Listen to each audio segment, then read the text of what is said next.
photosynthesis. ಏನು problem ಏನಾಯ್ತಲ್ಲ? So as we know, photosynthesis is one of the important biological process, okay, that takes place in the green cells, irrespective whether they are eukaryotes or prokaryotes. So this is one of the important biological process that takes place in the green cells, through which the entire biological world will run at the expense of material and energy which is obtained through this process. So without photosynthesis, no life could exist on the earth, isn't it? So no life could exist on the earth. So this is the one and only kingdom on the earth, and it provides food, shelter, everything. So this is one of the important biological process that takes place in the green cells. So for photosynthesis, the raw materials are carbon dioxide, water, sunlight, and in presence of chlorophyll. So in plants there are a number of pigments which are restricted to a special type of plastids. These plastids are the type of cellular organelles that contain a pigment. So these are generally called as chromatoplasts or chromoplasts, but these are the green pigment containing plastids are called chloroplasts. So these are the photosynthetic apparatus. Chloroplasts are the photosynthetic apparatus in green plants or in the kingdom. In the kingdom plantae, except the group fungi, all the plants are capable of manufacturing their own food through a process called photosynthesis. That's why the entire biological world will run at the expense of energy and the material which is obtained through the photosynthesis. So plants are also considered to be the lungs of the nature. They are not only providing the food, the shelter, clothing, etc. They also purify the air. Whatever the carbon dioxide which is released as a exhale the carbon dioxide, so that carbon dioxide is utilized by the green cells, and at the same time they provide oxygen as a byproduct. That's why photosynthesis is not only providing food for us, and it also provides a fresh air. That's why plants are considered to be the lungs of the nature. So this is the one and only process through which the electromagnetic energy is captured. That's why photosynthesis is thereby, the capture of electromagnetic energy. There is a capture, conversion and conservation of electromagnetic energy. Okay, so that's why photosynthesis and respiration are quite contrast. Photosynthesis is said to be a constructive process. Construction of what? Construction of carbohydrate, glucose. For the carbohydrate, the chemical symbol of photosynthesis, can anybody tell the chemical symbol? 6 molecules of carbon dioxide, water,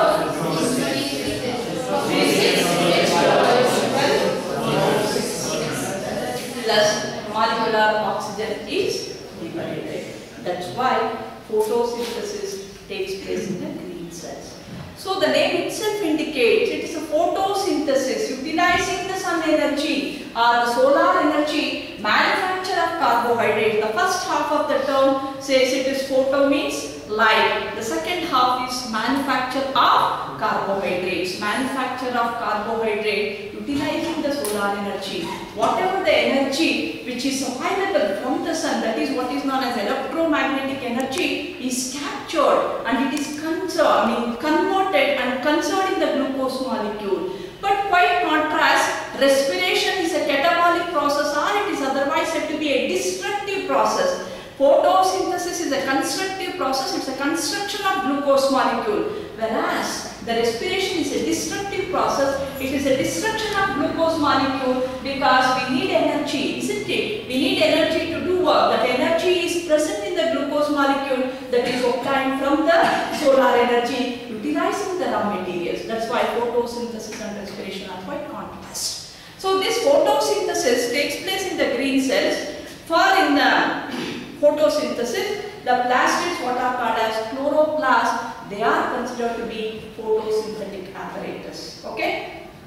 These plastids containing green pigment are called chloroplasts. Chloroplasts are said to be self-replicating cellular organelles. They are present in the cytoplasm of the cell. Okay? Whereas in prokaryotes, whereas in lower organisms, especially in photosynthetic bacteria, so because these are primitive organisms, they lack the plastid. So whereas in bacteria, the photosynthetic apparatus are called by the name chlorosomes. Chlorosomes are a special structure, so they are lipid membrane bound structure containing the green pigment that is called by the name bacteriochlorophyll. Okay? Whereas in higher organism it is said to be chlorophyll, whereas in bacteria it is said to be chlorophyll, bacteriochlorophyll. So there are different types of pigments are there in chlorophyll, chlorophyll A, chlorophyll B, C, D and E. Among them, chlorophyll A and B are said to be the two dominating pigments and the most abundant pigments in the green cells. So that's why we people are thankful to the kingdom plantae because they provide food for us. The entire biological world will run the material and energy. That energy is obtained from the photosynthesis. That's why it is a conversion of electromagnetic energy. Okay? So this process, photosynthesis, is broadly classified into two steps.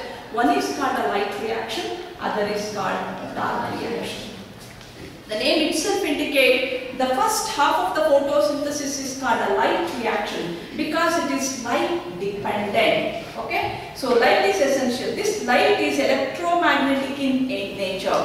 So this light consists of a particles called photons. So when these photons hit the chlorophyll molecule, as a result of it, the chlorophyll molecule is said to be undergoes ionization. So the chlorophyll atom consists of an electrons which are moving in their own orbit. Now they are said to be disturbed. The chlorophyll molecule is said to be photo-excited. Okay? Such a photo-excited chlorophyll molecule loses an electron. These electrons which are now said to be disturbed. The disturbed electrons start to move in different direction. Okay? So once the chlorophyll loses its electron, it undergoes a series of electron acceptors. Again, if it will come back to its original place, it is said to be cyclic. Okay? If the electron released by the chlorophyll molecule, it undergoes a series of electron acceptors, but it never comes back to its original place, it is said to be non-cyclic. Okay? So photophosphorylation, the light reaction is nothing but the photophosphorylation. The name itself indicates phosphorylation of ADP into ATP. So for this phosphorylation, it requires some energy. That energy is supplied by the sunlight. That's why sunlight is one of the essential raw material for photosynthesis. Okay? So this photophosphorylation is very important for the production of ATP molecules as well as reducing power such as NADPH2. Because the second half of the photosynthesis is what is known as a dark reaction, isn't it? The dark reaction, so though it is said to be light independent, because the name itself indicates it is said to be dark reaction. So though it is said to be light independent, but it depends upon the products of light reaction like ATP and NADPH2. The rate of dark reaction depends upon the products of light reaction. Okay? So dark reaction is otherwise called the Calvin cycle because Melvin Calvin was an English biochemist, first described the biochemistry of dark reaction. That's why it is otherwise called the dark reaction. Now let us discuss about the light reaction. So photosynthesis consists of light reaction.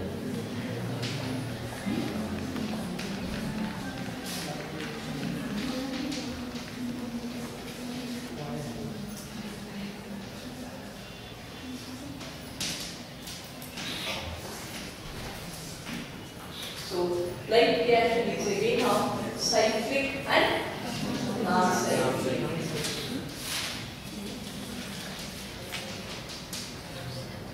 So as far as the structure of photosynthetic apparatus is concerned, no doubt eukaryotic organisms, the photosynthetic apparatus is said to be chloroplasts. Chloroplasts are self present in the cytoplasm of the cell. Okay, so each chloroplast is a membrane bound structure. It is externally bounded by a double layered membrane called outer membrane and inner membrane. In between the two membranes, there is an intermembrane space. Okay, the membrane encloses a granular matrix. This granular matrix of the chloroplast is called stroma. Stroma encloses number of cylindrical structures called by the name grana. So each granum consists of number of sac-like membrane-bound structure. They are arranged one above the other in a linear fashion. So these together forms a structural and functional entirety of the chloroplast is what is known as the granum. Okay, each granum consists of number of thylakoids. Each thylakoid is a membranous sac-like structure and it encloses number of dome-shaped structures called by the name ametrium. Each thylakoid encloses number of